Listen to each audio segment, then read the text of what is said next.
Hace algunos meses el pastor me encomendó estudiar estas 3 cartas y predicar, hablar acerca de ellas. Y bueno, hoy vamos a cerrar esta serie de mensajes con la tercera carta de Juan, que es la última carta escrita por este apóstol. Bueno, no contando lo que es Apocalipsis, ¿verdad? Pero como venía mencionando en el anterior mensaje, la primera carta de Juan fue una carta escrita para los cristianos que estaban en la persecución, los cristianos que estaban en toda esa región. No llevaba un destinatario específico, de tal forma que usted y yo podemos sentirnos pertenecientes a ese mensaje. La segunda carta de Juan sí va dirigida a una señora específica, y ahí menciona, ¿no?, en el primer versículo, el anciano a la señora escogida y a sus hijos. Y la tercera carta de Juan también lleva un destinatario específico, una persona que se llama Gayo. Entonces vamos a hablar acerca de eso en este momento, y voy a permitirme leer los primeros versículos. Dice así: el anciano al amado Gayo, a quien yo amo en verdad. Amado, te ruego que seas prosperado en todo, así como prospera tu alma, y que tengas buena salud. Pues me alegré mucho cuando algunos hermanos vinieron y dieron testimonio de tu fidelidad a la verdad, esto es, de cómo andas en la verdad. Y vamos a hacer una oración, hermanos, para comenzar. Padre, te agradezco porque eres bueno, Señor, tú eres fiel, Padre, y nos permites estar aquí, Señor, aprendiendo de ti, Señor. Ruego que en este momento seas tú el que abra nuestro entendimiento, Señor, que abras nuestro corazón, que abras nuestros oídos, Señor, y nos permitas recibir tu palabra, Padre. Sé tú, Señor, conmigo, Padre. Pon carbón encendido en mi boca, Señor, borra mis palabras, y sé tú soy el que hable, Padre. No me permitas, Señor, decir nada que esté fuera de ti. Y, Padre, toca tú nuestros corazones como iglesia, Padre, y que podamos cada día ser más como tú. Que podamos aprender, Señor, de estos ejemplos que tú nos pones en la Biblia, y que podamos ser conforme a tu verdad. En tu nombre, Cristo. Amén. Y bueno, junto a la segunda carta de Juan, esta es una de las cartas más cortas que están en el Nuevo Testamento. Realmente esto cabía en una hoja de papiro, o sea, literalmente era una carta. Es como si usted escribiera una cuartilla en una hoja de máquina y la entregara. Eso es lo que cabía en esa carta. Entonces era una carta muy personal, a diferencia de otras cartas donde traía tal vez un mensaje muy extenso y hacía mucho énfasis en varias partes de la teología. Aquí Juan se esmeró en abordar solo un tema y en explicarlo de la mejor forma. Más o menos se estima que se escribió al mismo tiempo que la segunda carta de Juan. Eso es más o menos como por los años 90, 95 después de Cristo, cuando Juan tenía ministerio ahí en Éfeso. Y bueno, ya para esos años Juan ya era un anciano, por eso es que él se refiere a él como el anciano, haciendo alusión a su edad, de que ya era una persona bastante grande, pero también una persona que ya estaba o que tenía bastante experiencia y tenía autoridad delante de la iglesia. Como leíamos en el primer versículo, esta carta va dirigida a un hombre que se llama Gayo. Yo sé que ahorita suena raro, no sé quién le pondría a su hijo Gayo, porque estaría extraño, pero en ese tiempo mencionan los que dicen que saben que el nombre de Gayo se encontraba en el top 18 de nombres que se le ponían a los hijos. O sea, es como decir Juan, José o Kevin, Brian, yo qué sé. Sí, Gayo era un nombre muy, muy común. Durante la Biblia, si usted lee ahí varias cartas y los hechos y todo eso, se menciona el nombre de Gayo, pero no hay ninguna fuente o ninguna certeza de que este Gayo sea cualquiera de los otros, porque era un nombre súper común. Era como decir, el hermano Juan. Pues sí, pues hay un montón de Juan. O sea, no sabemos quién exactamente es este Gayo. Pero lo que sí sabemos es que Gayo era un hombre que Juan lo tenía en alta estima, que le tenía mucha confianza y que se la había ganado. La carta resulta en una evaluación a los ministros que Juan había encomendado a la iglesia. Y hace un contraste muy grande entre Gayo y otro personaje que vamos a ver ahí, que se llama Diótrefes. Ahí por si quieren ponerle esos nombres a sus hijos, nietos, ¿no? Así, Diótrefes. Que era un maestro que estaba en la iglesia, que estaba en contra de las enseñanzas de Juan. Y vamos a hablar un poquito acerca de eso. Pero algo que a mí me impactó mucho y que quiero que se quede en su mente en este momento. Si recuerda, las cartas anteriores de Juan hablaban mucho acerca de las herejías y de falsos maestros que daban enseñanzas que estaban en contra de la Biblia. Bueno, aquí Juan hace un énfasis muy importante en que la arrogancia y la desobediencia son tan dañinas para la iglesia como lo es la herejía. Y eso a mí como que me impactó, porque uno dice, bueno, pues que se pare aquí alguien a enseñar algo que está mal es muy dañino. Sí, pero el que seas arrogante, es igual o peor que ser un hereje. Y para poner un ejemplo de qué tan complicado es esta parte de la arrogancia, yo no soy cristiano desde niño, nos convertimos como a los 13 años, y más o menos como tenía como 15 años, a mi papá lo invitaron también a dar temas y clases en la iglesia. Y nos daba mucha risa porque siempre que pasaba daba alguna explicación de básquetbol, siempre. Y yo le decía, ay papá, ¿por qué haces eso? Pues es básquetbol. Y es bien triste porque me estoy convirtiendo en mi papá. Entonces, les voy a explicar algo respecto a eso. Y es que no sé si usted sepa algo de básquetbol, pero hay un equipo que se llaman los Lakers. Y en algún momento los Lakers tenían a dos superestrellas que se llamaban Kobe Bryant y Shaquille O'Neal. ¿Sí? Y estos eran un fenómeno en el básquetbol. Ganaron 3 campeonatos seguidos y eran imparables. Pero este equipo se desbarató por la arrogancia. Porque Shaquille O'Neal decía, es que yo metería más puntos, pero Kobe Bryant no me pasa la pelota. Y Kobe Bryant decía, meterías más puntos si jugaras mejor, no te voy a pasar la pelota. Y ese equipo terminó destrozándose. Y Shaquille O'Neal ganó un campeonato solo, Kobe Bryant ganó 2 campeonatos solos. Y cuando Kobe Bryant fallece, que fue hace relativamente poco, como hace unos 5 años, Shaquille O'Neal decía, si no hubiéramos sido tan arrogantes, si no nos hubiéramos peleado, habríamos ganado muchísimo más juntos. Pero nos peleamos. Y decía Shaquille O'Neal ahí en el funeral de Kobe Bryant, yo jamás tenía su teléfono en su celular guardado. Yo quisiera haberle mandado un mensaje antes, pero no lo hice. Y eso fue por arrogancia. Y hermano, cuando hay arrogancia en la iglesia, pasa lo mismo. Podremos ser los Lakers de las iglesias, pero si hay arrogancia adentro, esta iglesia no va a permanecer y se va a romper. Y es lo que Juan quiere tratar en esta carta. Y Juan comienza dando un ejemplo de amor. Como ya decía en el versículo 1, dice así, Juan hablando acerca de sí mismo, el anciano, al amado Gayo, a quien yo amo en verdad. Y este es un ejemplo de amor. El término que Juan utiliza como amado es un término que se utiliza durante las cartas del Nuevo Testamento para referirse a los cristianos. Y como esta carta es una carta muy pequeña, voy a ver varios pasajes. Vamos a leer lo que dice la primera carta de Juan 4:1. Y aquí Juan vuelve a usar ese término, dice, amados, no crean a todo espíritu, sino prueban a los espíritus para ver si son de Dios. Juan utiliza el término amados para referirse a aquellos que son cristianos, aquellos que comparten esta creencia, que comparten esta fe. No solo Juan, sino también Pedro, ahí en primera carta de Pedro, capítulo 3, versículo 14, se utiliza este término otra vez. Dice, primera de Pedro 3, 14. André, me equivoqué, entonces segunda de Pedro.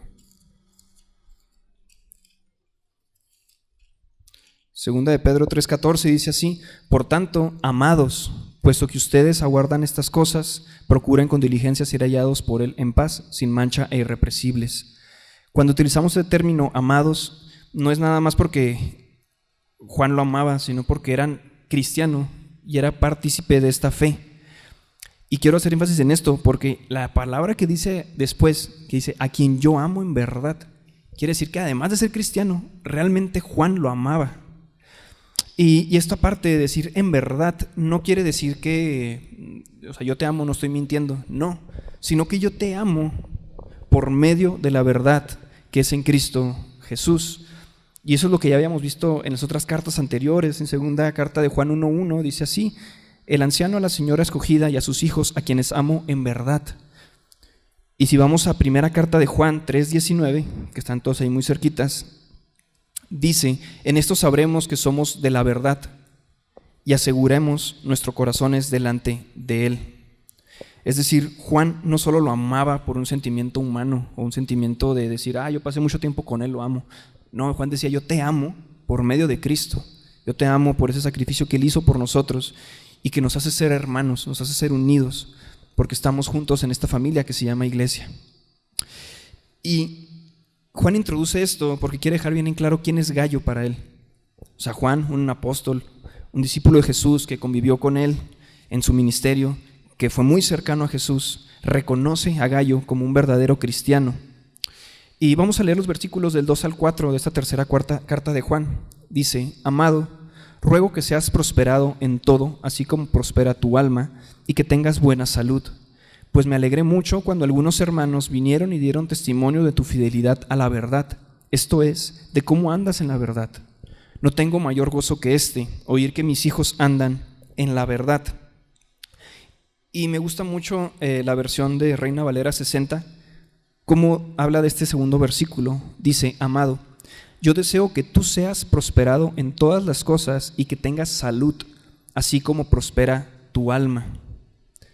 ¿A cuántos podrían decirnos: espero que tengas salud así como eres espiritualmente? A ese punto estaba Gallo, que cuando Juan habla con él, era muy común, y es muy común con nosotros, preguntar: oye, ¿cómo estás? ¿Cómo está tu salud? ¿Cómo sigues? Y en otras cartas de algunos apóstoles se hace esta pregunta, pero Juan no le pregunta cómo está tu salud, le dice: ruego, oro, para que tu salud sea como tu vida espiritual. Porque Juan sabía que Gallo tenía esa vida espiritual, una vida espiritual que realmente lo respaldaba y que era fuente de elogios. Toda la iglesia daba elogios acerca de lo que Gallo hacía, todos daban esos testimonios.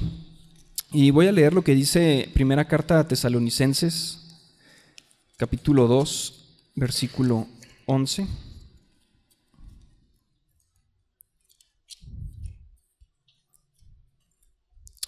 Donde dice de esta manera: saben además de qué manera los exhortamos, alentábamos e implorábamos a cada uno de ustedes como un padre lo haría con sus propios hijos.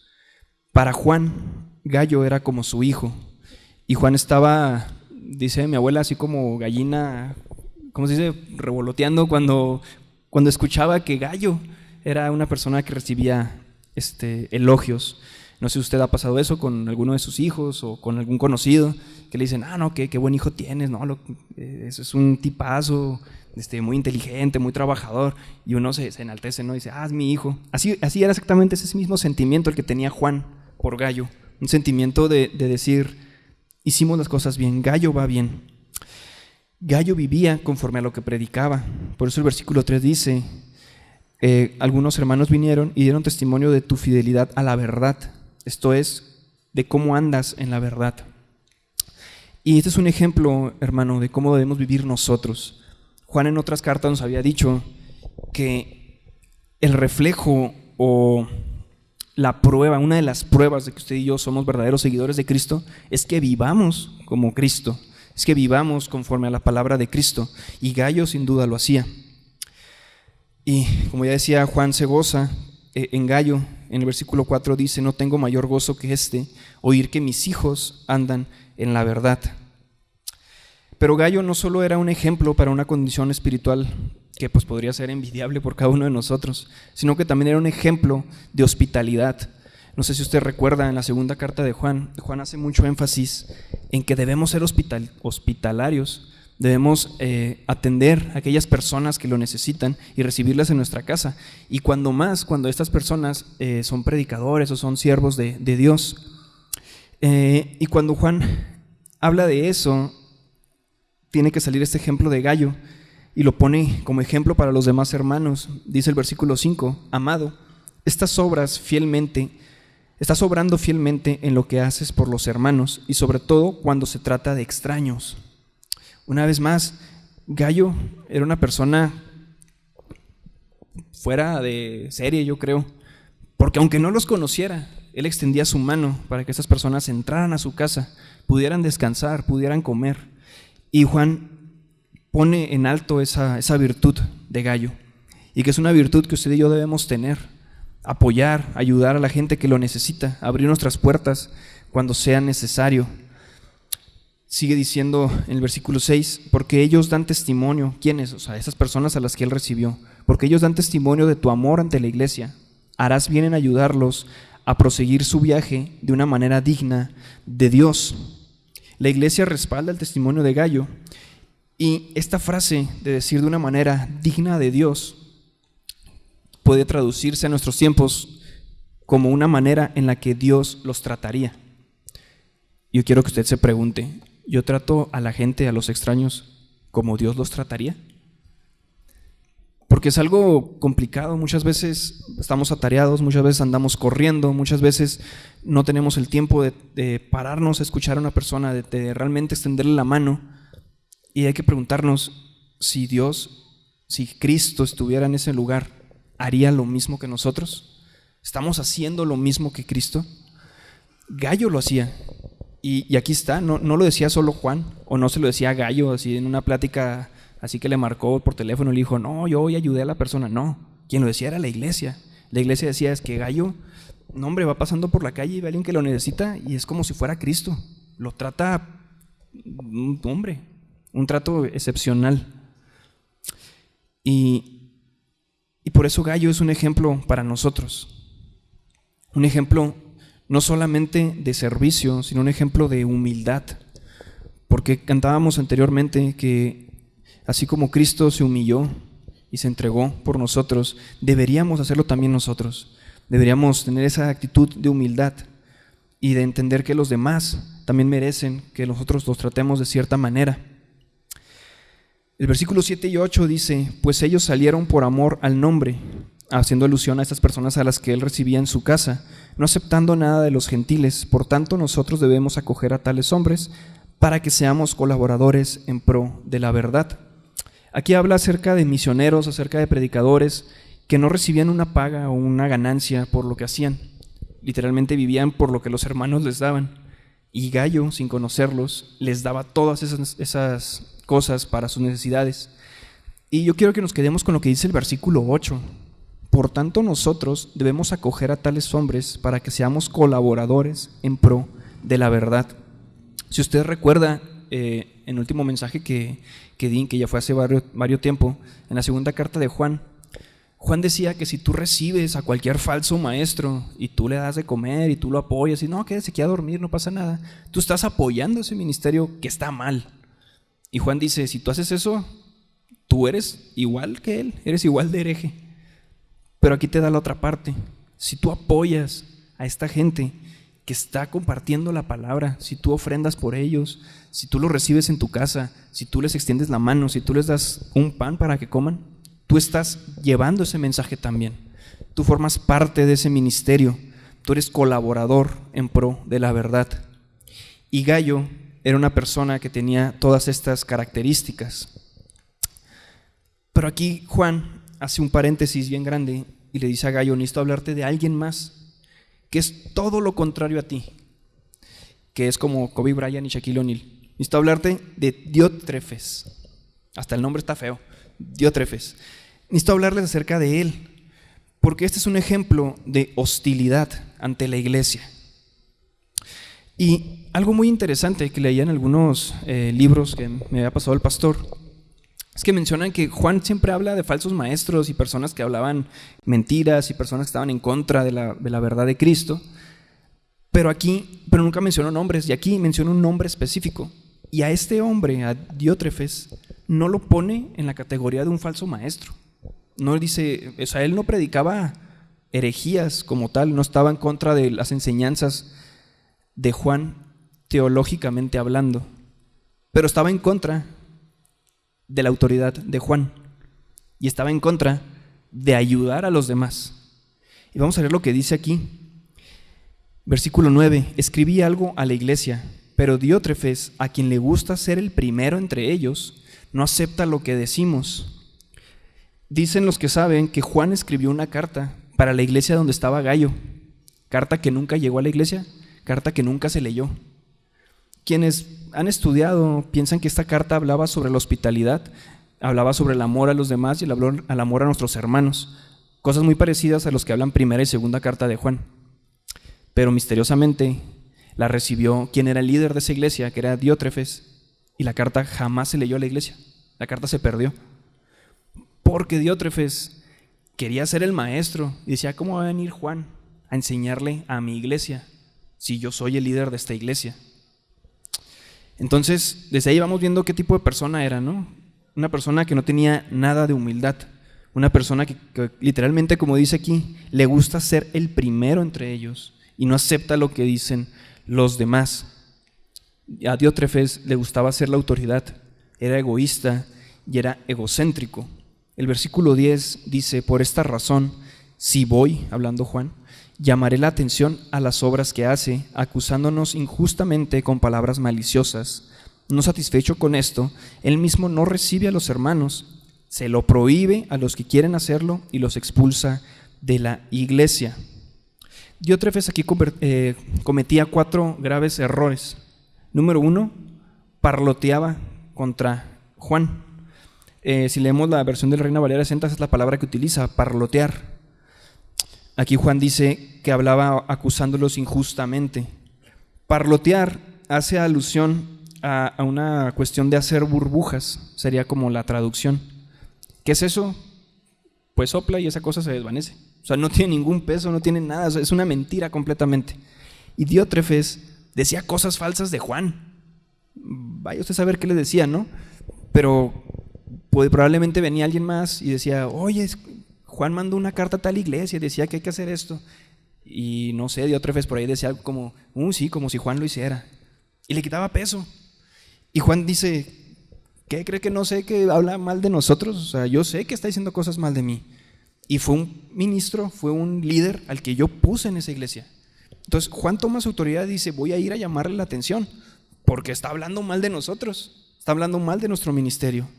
Pero no solamente hablaba mal, sino que hablaba con palabras malignas. Dice, acusándonos injustamente con palabras maliciosas. O sea, no nomás decía, no, es que Juan no trabaja, no, es que Juan pues se cree mucho, no, sino que también decía que Juan era una mala persona. Y usted imagínese cómo iba a ser Juan una mala persona si tenemos un montón de evidencia de que él era tal vez uno de los apóstoles más, no sé, más allegados a Cristo y que probablemente fue el que menos cosas peores hizo, ¿no? Uno diría, bueno, habla de Pablo que andaba matando cristianos antes, o habla de Pedro que le cortó una oreja a un soldado y siempre era renegón, o habla de alguien más. Pero de Juan no tenemos registro de que haya hecho algo así muy aparatoso. Y aún así había alguien que estaba ahí diciendo cosas malas acerca de Juan. Él no recibía a los hermanos, llegaban ahí los misioneros, llegaban ahí los predicadores, llegaban a la iglesia a pedir ayuda, a decir, oye, pues vamos a pasar aquí algunas noches, podemos quedarnos a dormir. Y Diótrefes decía, no te conozco, pásale. Y es como que, oye, pero pues, es un siervo, sí, pero yo no lo conozco, no sé si es real, entonces yo no lo voy a recibir, que se vaya. Pero no contento con esto, leamos lo que dicen en las últimas palabras. No satisfecho con esto, él mismo no recibe a los hermanos, se lo prohíbe a los que quieren hacerlo y los expulsa de la iglesia. Si alguien ahí de la iglesia levantaba la mano y decía, no, yo sí puedo recibirlo. Diótrefes le decía, no, yo te estoy diciendo que no lo hagas. No, yo sí quiero hacerlo. Bueno, ya no eres parte de la iglesia. Entonces Diótrefes era un problema, no porque estuviera enseñando alguna mentira acerca de Cristo, sino porque él era egocéntrico, era egoísta, era hostil ante los demás cristianos, y cualquiera que no estuviera de acuerdo con él, para Diótrefes merecía estar fuera de la iglesia. Y esto, hermano, yo que sé que suena muy extremo, y dice uno, no, pues es que esos son casos bien, bien tremendos. Pero piense usted, ¿en qué momento ha sido egoísta o egocéntrico y ha dicho algo como, es que hoy llegué a la iglesia pero nadie me saludó, algo traen contra mí y ya no quiere venir a pararse aquí y ya no quiere venir porque no me saludaron? O ¿sabe qué? Es que hoy la alabanza, los cantos que cantaron no me gustan, es que esos cantos, no, esos ritmos y no, esos ya no me gustan.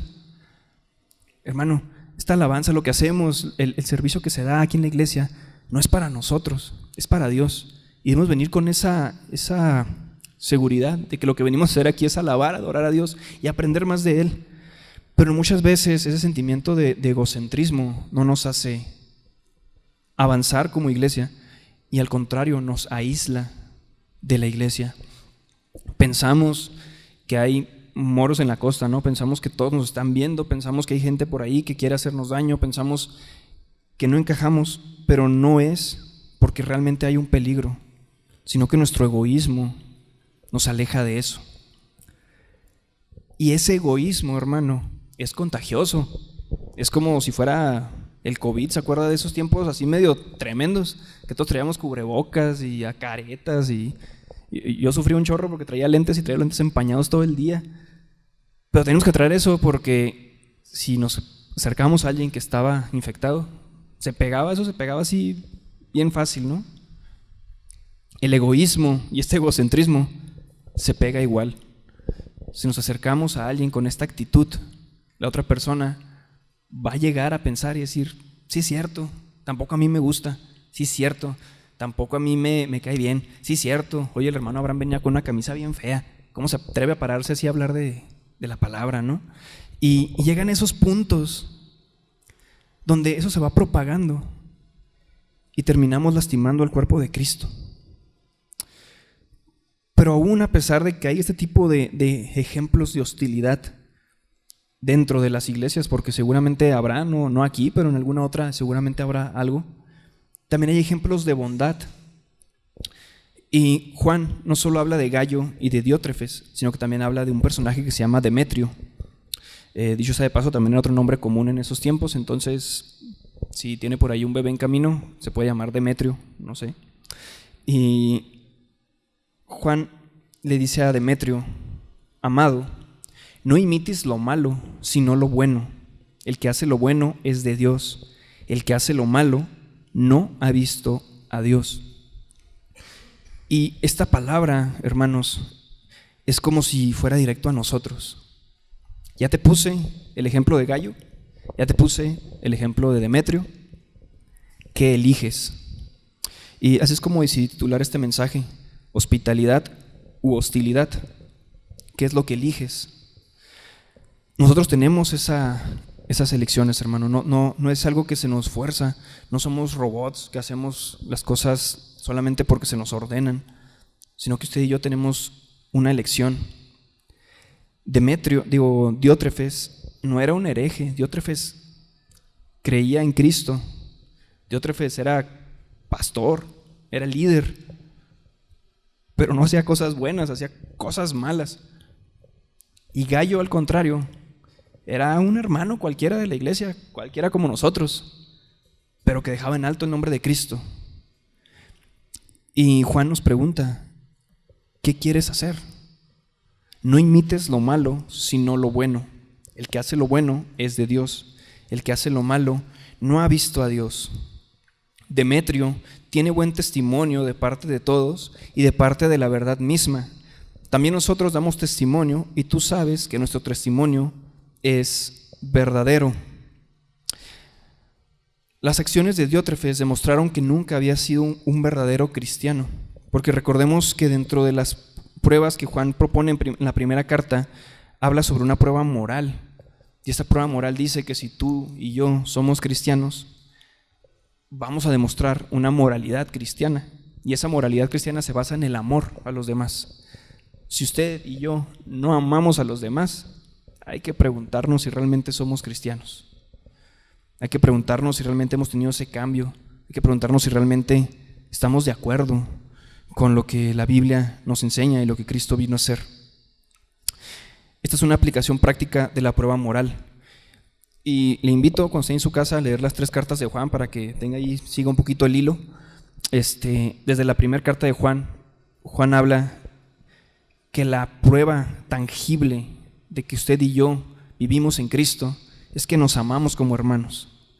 Y si Diótrefes no podía siquiera pensar en prestarle la casa a una persona para que fuera al baño, yo creo que deja mucho que pensar si realmente él conocía a Cristo. Y vamos a leer lo que dice la primera carta de Juan 5, versículos 1 y 2. Dice así: todo aquel que cree que Jesús es el Cristo es nacido de Dios. Todo aquel que ama al Padre, ama al que ha nacido de Él. En esto sabemos que amamos a los hijos de Dios, cuando amamos a Dios y guardamos sus mandamientos. Voy a seguir leyendo, porque este es el amor de Dios, que guardemos sus mandamientos, y sus mandamientos no son difíciles, porque todo lo que es nacido de Dios vence al mundo. Y esta es la victoria que ha vencido al mundo, nuestra fe. ¿Y quién es el que vence al mundo, sino el que cree que Jesús es el Hijo de Dios? Pero énfasis en la segunda parte del versículo 1 y la primera del versículo 2. Todo aquel que ama al Padre, ama al que ha nacido de Él. Si usted y yo decimos que amamos a Dios, si usted y yo decimos que seguimos a Dios, si usted y yo decimos que cada mañana nos levantamos a leer la Biblia, que oramos, que somos realmente cristianos, debemos amar lo que ha nacido de Él. Debemos amar a cada uno de nuestros hermanos, aunque usted no lo conozca. ¿Sí? A veces es complicado eso porque vivimos en un mundo en el que hay prejuicios, vivimos en un mundo en el que se nos ha enseñado, o cuando menos a mí se me enseñó a no confiar en nadie, no confiar en extraños, tener cuidado con quién te juntas, y ten cuidado qué información le das a la gente, y si te marcan por teléfono, desconfía de esa llamada, a lo mejor y no es el banco, a lo mejor te quieren hacer algo. Y a veces llega una persona a la iglesia y todas esas cosas saltan, y decimos, no voy a confiar en esa persona. Dice, oye, necesito dónde dormir, no te puedo prestar mi cuarto porque no sé qué clase de persona eres. Y yo sé que es complicado porque vivimos en este mundo, pero si usted y yo nos decimos cristianos, debemos amar lo que ha nacido de Él. En eso sabemos que amamos a los hijos de Dios, cuando amamos a Dios y guardamos sus mandamientos. Juan termina esta carta como termina la carta anterior, diciendo, tenía muchas cosas que escribirte, pero no quiero escribírtelas con pluma y tinta, pues espero verte en breve y hablaremos cara a cara. No sé qué más le habrá dicho Juan. Hubiera estado bien interesante saber, porque si era tan importante como para no estar escrito en papel, sino que hablarse cara a cara, hubiera sido muy interesante saber qué tenía que decir ahí. Y termina Juan diciendo, la paz sea contigo, los amigos te saludan, saluda a los amigos, a cada uno por su nombre. Pero yo quiero que tengamos esto, hermano, y quiero repetir la frase con la que inicié el mensaje. La arrogancia y la desobediencia es en primera instancia tan dañina para la iglesia como la herejía. Y hay que pensar eso, hermano.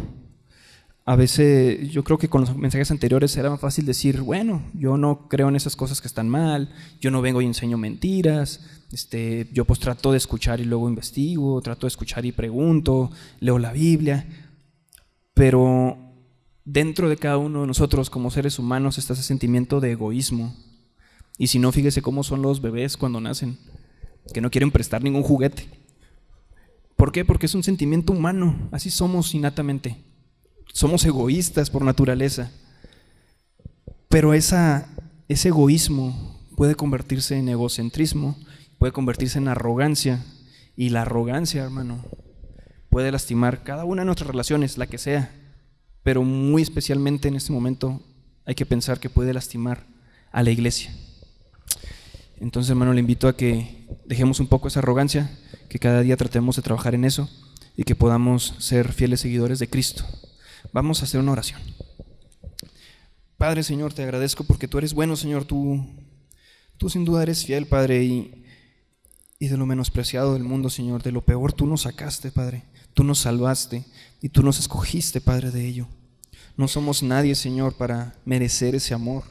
No somos nadie, Padre, para merecer cada uno de tus favores, Padre. Y aún así, cada mañana tú nos das alimento, Padre, tú nos das casa, tú nos das vestido, Señor. El mundo no es perfecto, pero tú estás ahí con nosotros y nos permite seguir avanzando. Padre, permítenos entender que todo es por ti. Todo es por ti y para ti. Que nada hemos logrado por nosotros, Señor. Y quítanos esa arrogancia, quítanos esas partes que nos hacen tener una visión aumentada de nosotros, Padre. Permítenos ser tus seguidores, Padre. Permítenos ser discípulos, Señor, que tengan oídos abiertos para escucharte. Y permítenos, Padre, tomar una decisión de ser como Gallo y no ser como Diótrefes.